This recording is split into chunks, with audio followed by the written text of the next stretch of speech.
అని అంటే ప్రతి ఎప్పుడు నీట్ కానీ ఎప్పుడు నీట్ నిర్వహించినా ప్రతిసారి నీట్ పేపర్ లీక్ అవుతుంది. 2024లో నీట్ పేపర్ లీక్, 2021లో నీట్ పేపర్ లీక్, రీసెంట్గా 2026లో పెట్టినా కానీ నీట్ పేపర్ లీక్. దీనికి బాధ్యత వహిస్తూ కేంద్ర విద్యాశాఖ మంత్రి ధర్మేంద్ర ప్రధాన్ గారు రాజీనామా చేయాలని చెప్పి దేశవ్యాప్తంగా ఓన్లీ తెలంగాణ ఆంధ్రప్రదేశ్ అని కాకుండా దేశవ్యాప్తంగా ఈరోజు స్కూల్స్ కానీ కాలేజీలు కానీ ప్రతి ఒక్క కేజీ టు పీజీ వరకు అన్ని కాలేజీలు అన్ని స్కూల్స్ బంద్ పెడుతున్నాం. ఆ క్రమంలోనే మన కాలేజీకి రావడం జరిగింది. గతంలో బంద్ ఉండే దానికి రాకపోవడానికి ఇక్కడ మన నాయకులు ఎవరు లేదు. ఈరోజు మేము వస్తాం. ప్రతిసారి మీకు ఏ సమస్య ఉందో చెప్పవచ్చు, ఎవరికి భయపడే అవసరం లేదు. మీకు ఏ సమస్య ఉందో మాకు చెప్పండి. ఇంకోటి నీట్ పేపర్ గురించి చెప్పడానికి ఏమిటి అంటే, ఈ నీట్ పేపర్ బాధ్యత వహిస్తూ ధర్మేంద్ర ప్రధాన్ గారు రాజీనామా చేయాలి. నీట్ పేపర్ ఎన్టీఏ రద్దు చేయాలి. ఎన్టీఏ అంటే నేషనల్ టెస్టింగ్ ఏజెన్సీ. ఈ టెస్టింగ్ ఏజెన్సీలో ఉన్నప్పుడు ప్రతిసారి నీట్ పేపర్ లీక్. ఇప్పుడు ఒక విద్యాశాఖ మంత్రి రాజీనామా చేస్తే అతని దేశంలో ఇంకో విద్యాశాఖ మంత్రి వస్తాడు.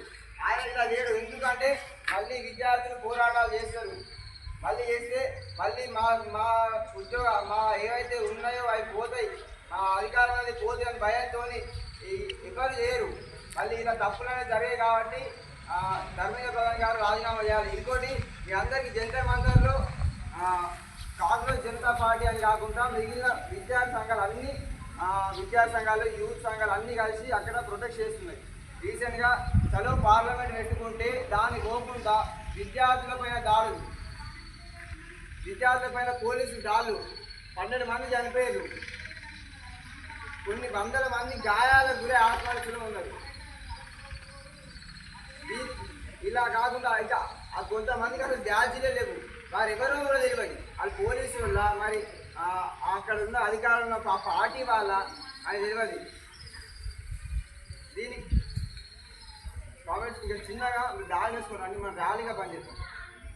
దాకా జనరల్ పట్టుకుని దాకా వెళ్దాం. నేను కొన్ని విన్నాగా చెప్తాను, విన్నాను వెళ్తాం. ఓకేనా? నేను ధర్మేంద్ర ప్రధాన్ రాజీనామా చేయాలి అన్నప్పుడు మీరు చేయాలని ఎస్ఎఫ్ఐ అన్నప్పుడు జిందాబాద్ అండి.